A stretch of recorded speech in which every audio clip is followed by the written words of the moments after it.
ఈ ప్రపంచంలో 800 కోట్లకు పైగా జనాభా ఉన్నారు. వాళ్ళందరినీ ఒకే కుటుంబంలా చూడమని మన హిందూ ధర్మం ఎందుకు చెప్తోంది? ఈ అద్భుతమైన ఆలోచన వెనుక కారణమేమిటో తెలుసుకుందాం.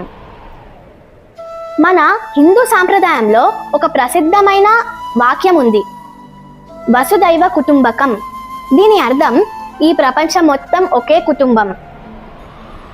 ఈ భావన మొదటగా మహా ఉపనిషత్తులో కనిపిస్తుంది. దీని ఉద్దేశం ఏమిటంటే మనుషులు, జంతువులు, చెట్లు, ప్రకృతి అందరూ ఒకరితో ఒకరు అనుసంధానమై ఉన్నారని గుర్తించడం.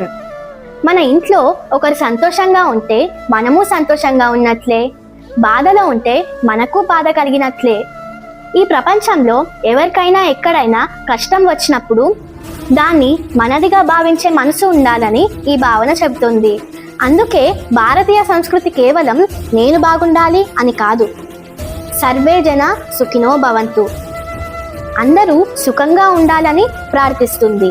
అంటే వసుదైవ కుటుంబకం అనేది కేవలం ఒక శ్లోకం మాత్రమే కాదు, సరిహద్దులు, భాషలు, దేశాలు దాటి అందరూ ఒకే కుటుంబంగా చూసే అందమైన జీవన విధానం.